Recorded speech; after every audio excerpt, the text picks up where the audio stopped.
Okay, guys, the rest of this episode's going to be easy breezy, okay? I have a bunch of trailers for you to react to. I actually haven't seen... I've only seen one of these. So... I've also only seen one of these. Yay. This first one is for a show called The Chosen. That's the one I've seen. Is that a cooking show? No, it is a show about Jesus, and it's from I haven't seen much of it. I've only seen bits and pieces from when you guys were showing it at church. But let me ask this: is my understanding correct that each episode is like from the perspective of a different follower of Christ? Like that's kind of the premise. No. Oh. No, it's just in season 1 they kind of develop the characters, and so sometimes, like especially in the first season, they will kind of do that a little bit, but generally speaking, it's not like from a particular perspective. It's just a cinematic, like bird's eye view. So my understanding as well is that they, which I guess is probably wrong now, but they do take a little bit of artistic liberty. Because they're trying to fill in the gaps and kind of show the everyday lives of Jesus's followers and kind of what the experiences might have been like. Because in the Gospels, in the Bible, we pretty much we see the miracles, we see the teaching that he did, a lot of emphasis on the birth, crucifixion, and resurrection, because those are really central to the Christian faith.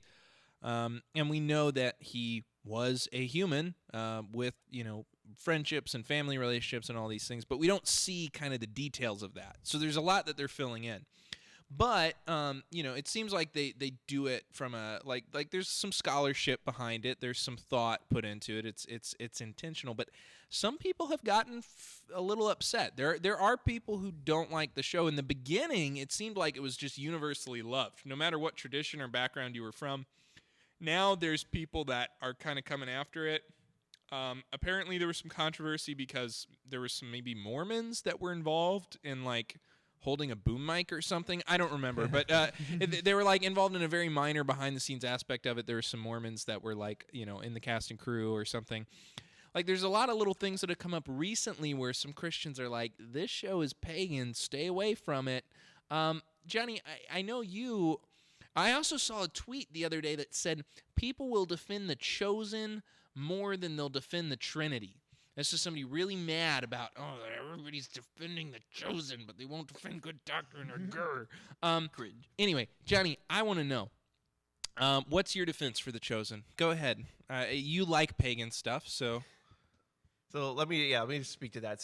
So recently, as they've been working on season 3, there have been some like people in the comments creating this conspiracy theory that the Mormons have infiltrated the show, and that's a weird thing that's going on kind of off to the side. But let me just speak to how they do the show.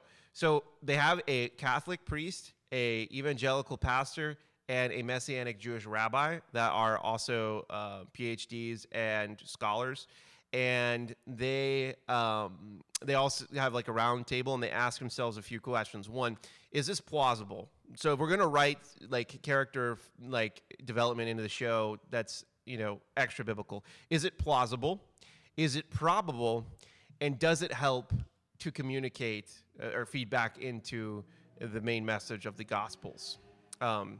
So they ask these questions, and there's a lot of time spent with it. And a lot of times when something kind of gets inserted or there's a line there, it can be supported as something that could have been said, or would have been said in a scenario.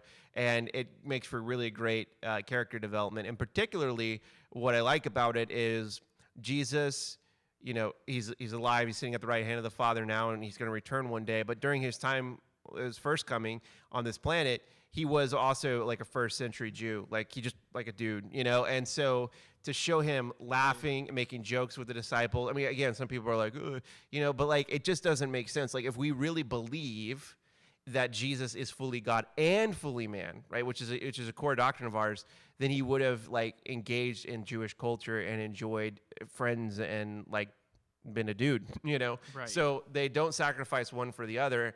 And in fact, they stay away from the ethereal, kind of depictions we've seen in the past of Jesus kind of talking breathily and being weird, So Yeah, like an alien. yeah, exactly. It really, Like you always see, like there's a term for this. I don't remember. But like when you see old photos of people, like in black and white, or like you see like stained glass of Jesus, he's got like his fingers up and stuff. You have like a thing like, oh, they're very like studious or very like serious.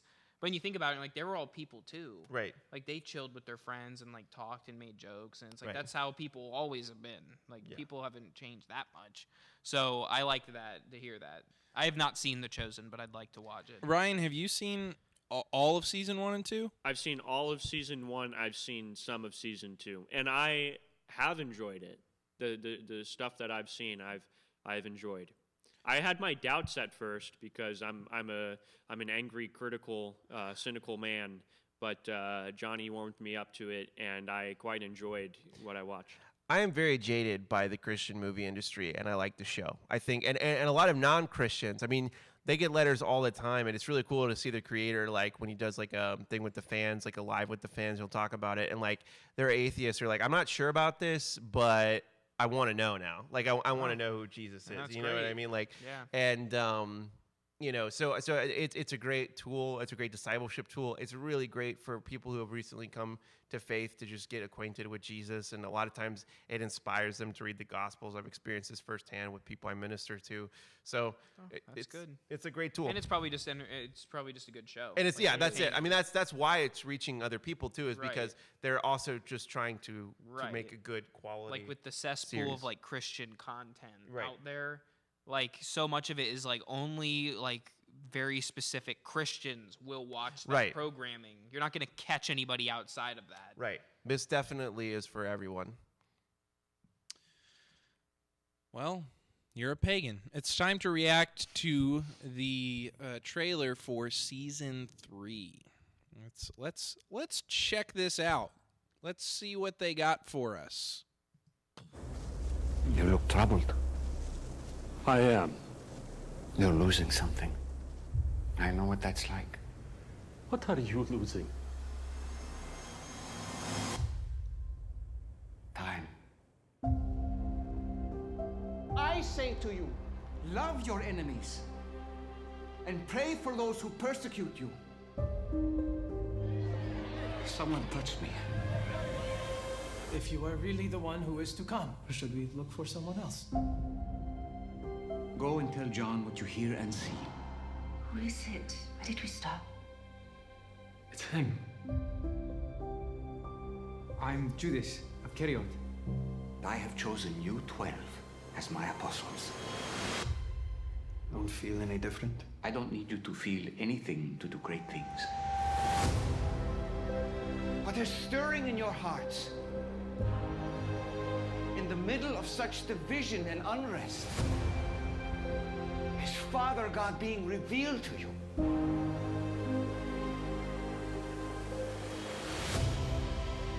Come to me, all who labor and are heavy laden, and I will give you rest. A scourge of false prophecy must stop. Jesus, if you do not renounce your words, we will have no choice but to follow the law of Moses. I am the law of Moses. They're here for Jesus of Nazareth. More Good bass valuable drop. than gold, more precious than rubies. Force them out. We are still Rome.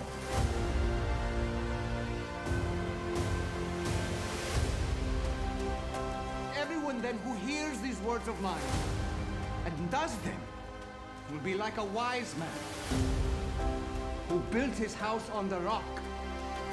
I'm the one who caused their hunger. I should be the one to feed them.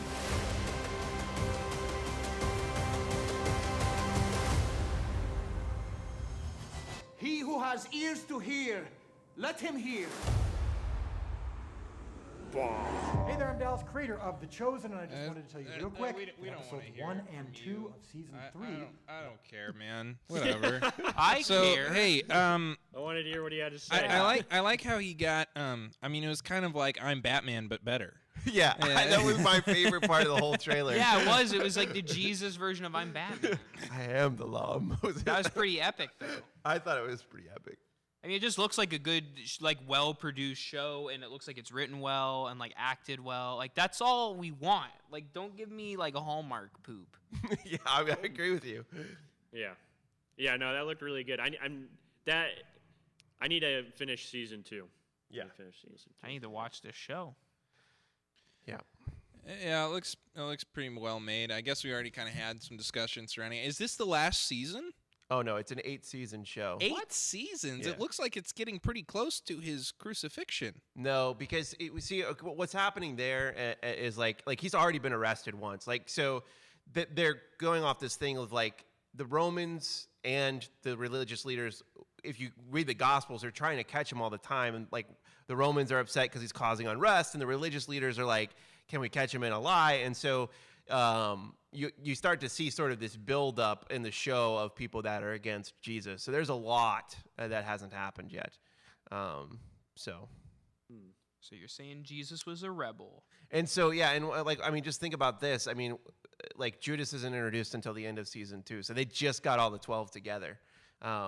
So there's a lot. Oh, yeah, because in the trailer they said he said you're my 12. So like now it's just starting that. So yeah. what were the other 2 seasons about? Him meeting them? And... So it was about him gathering his disciples. So, okay. And so he hasn't gathered all 12 yet, but he's gathered a lot of them. Right. So he doesn't gather all 12 of them until the end of season 2. So like spoilers. End of season 1. Like he still doesn't have them all, so like it keeps going, okay. And they take their time developing each of the disciples, and their story. And again, talking about one of the best episodes, without giving any spoilers, is it's about Simon the Zealot. And all we know from the scriptures is that Jesus called this dude named Simon, who was a zealot, who would have been like a Jewish political fanatic, sort of like trying to say we're going to take matters into our own hands and like assassinate Romans and stuff like that. The most cinematic episode in the whole show is the development of his character, where like it shows his life as a zealot. Really, it's very cool.